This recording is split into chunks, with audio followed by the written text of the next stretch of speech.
So I've got a 42 by 72, which is 3.5 feet by 6 feet.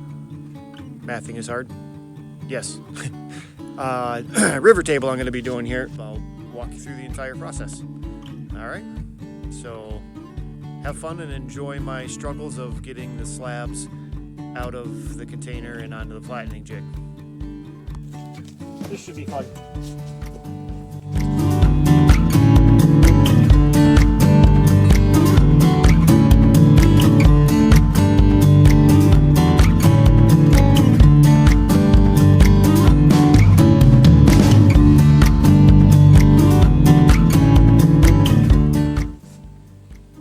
Everywhere.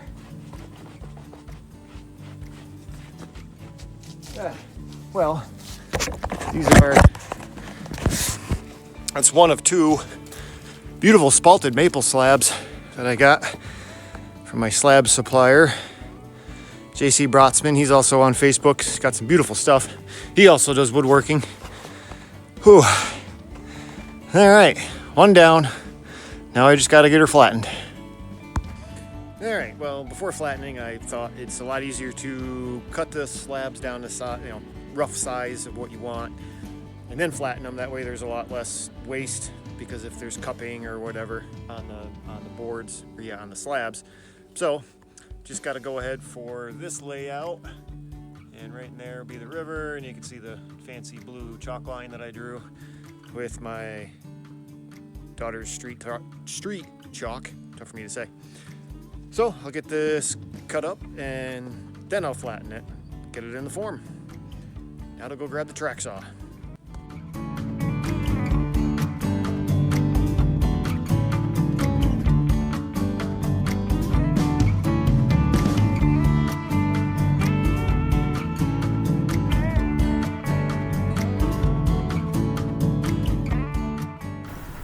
And after cutting it with a track saw, it didn't quite reach through. Missed it by about 1/8 of an inch. So I got the Japanese pull saw here to finish her up. Had quite the struggle with the blade binding, but finally got it.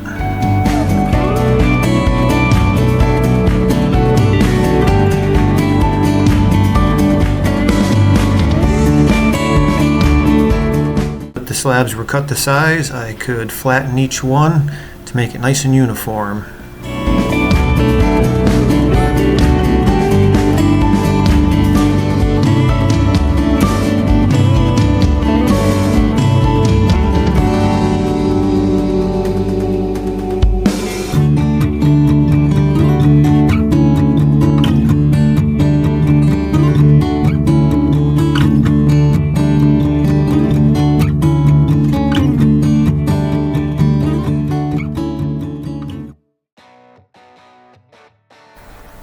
And now that they're all flattened in a uniform thickness, it was time to hoss them in, bring them into the shop, and get them fitted into the mold.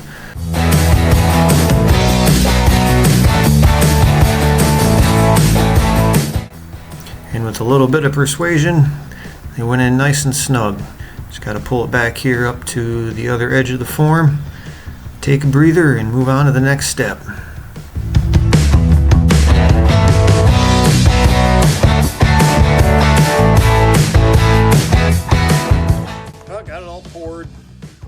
First coat, first layer I should say.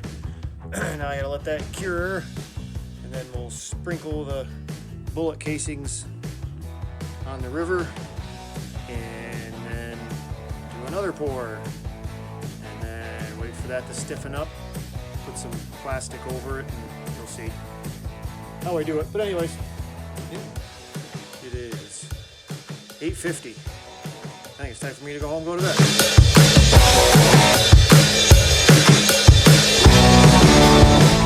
Well, as you can see, I'm about ready to do the second pour. I got all the casings in there, and you can see the trigger group right here. But yeah, all sorts of different calibers, muzzle loader, shop shells, well, shells that they have shot, I should say. They just had me put them in. It was easier than them trying to come over here, and as you can see, there ain't a whole lot of room in here, so there wouldn't have been probably enough room for all three of us anyways. But should be good. I'm just letting the resin warm up a little bit. It was in my other container, So once that gets warmed up, I'll mix it up, pour it, and then probably within 14 hours, maybe 16 hours, the resin will be like a jelly consistency, and that's when I'll lay the plastic over it and like push it down and make it form so it looks like a blanket pretty much, and then just let it cure, and that's when you'll see how it comes out and the technique that I use or whatever. But I haven't seen a table like this so far in all of my rabbit hole ventures on YouTube and Pinterest and all that. I have seen coasters. I've seen the board that I made. Woohoo! Yeah! So I don't know, maybe it's the first that someone's did a whole table like this. I mean, I've seen bullet casings in tables, but I've never seen them with the velvet blanket look, so it should be interesting. Can't wait.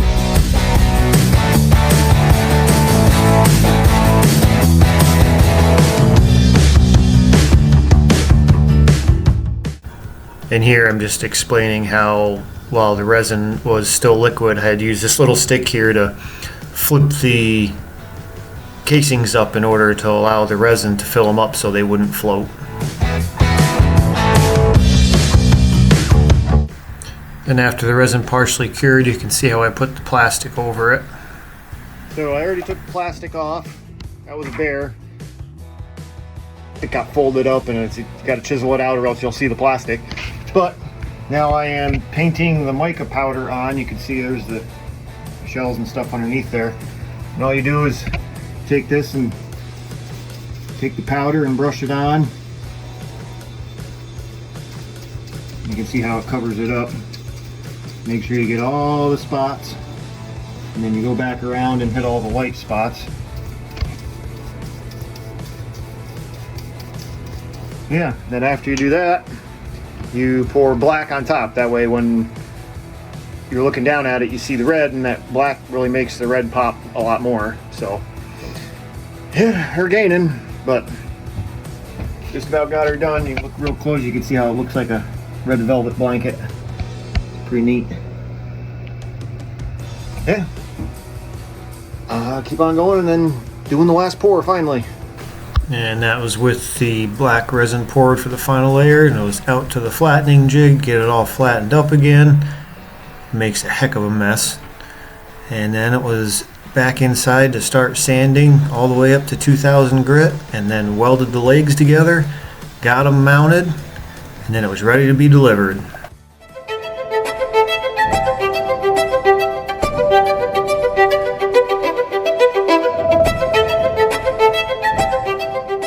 This table turned out beautiful. I couldn't have been happier, and the clients loved it. So if you have any questions, feel free to comment. Hope you liked the video, and till next time.